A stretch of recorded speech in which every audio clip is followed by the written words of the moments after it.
Magluluto tayo ngayon ng ala chicken inasal. Pero hindi ito inasal. Yan o, kitang-kita. Talaga namang napaka-tender and juicy. Unang gagawin dito, timplahan muna ang mga hita ng manok. Maglagay ng 1/4 cup ng calamansi juice at 4 na piraso ng balat nito. Timplahan din ng toyo at suka. 1 kutsara ng liquid seasoning. 1/3 cup ng asukal. 1 kutsara ng asin. 2 kutsarita ng durog na paminta. 3 piraso ng dinikdik na luya.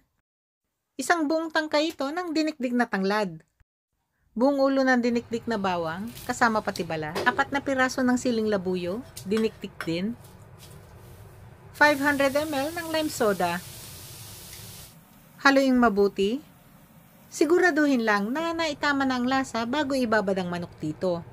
Sarap na.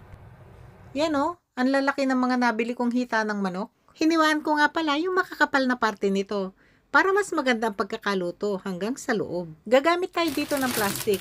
Ilagay na dito ang mga hita ng manok. Ngayon, ibuhos na yung ginawa natin pagbababara ng manok kanina. Para maganda ang pagkakababad ng manok sa rekado, palabasin lang yung hangin ng plastic. Saka na ito isara. Sa panahon nga pala ng pagbababad, dapat lubog talaga yung hita ng manok sa marinade sauce. Saka na ito ibabad ng 3 oras. O kaya naman ay mas mainam kung maibabad dito overnight. Ilagay lang sa ref. Matapos nga nitong maibabad overnight sa ref, lutuin na natin to. Ibubuhos ko lang lahat yung laman ng plastic sa lutuan. Takpan, saka nalutuin hanggang sa kumulo. Gamit dito yung malakas na setting ng apoy. At pagka ganyan kumukulo na, agad nang hinaan ng apoy. Saka pa ito patuloy na lutuin ng 20 minutos sa pinakamahinang apoy.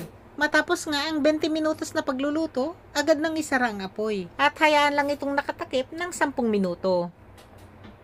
Pagkatapos nga ng 10 minuto, pwede na itong ahunin. Hayaan lang itong mapatiktikan at mapalamig ng mga nasa 10 minuto. Pagka medyo napalamig na nga ito, tanggalin na lahat yung mga nanikit na aromatics dito. Pwede na tayong magprito. 3 tasa ng mantika, lahat itong nilagay ko dito. Gumamit lang dito ng medium setting ng apoy. Painitin na ang mantika. Dapat yung ganyan lang yung init, huwag sobrang init ng mantika. Madali na nga kasi itong masunog dahil nga sana ibabad na ang manok sa may asukal. Kaya naman hinaan ng apoy kung kinakailangan. Sa panahon naman ng pagpiprito, pamalagian lang itong balibalik ka rin para hindi ito masunog. Parang nag-iihaw lang din.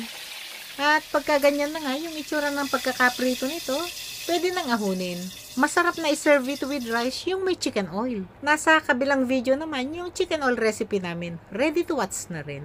Ang sausawan naman nito, siling labuyo, calamansi juice, toyo, at liquid seasoning. Kita ko sa bintana yung dumadaan, no? Panay ang lingon dito. Paano ba naman? Hanggang sa daan talaga, amoy yung sarap ng pagkakaluto ng manok. O, ready to serve na to.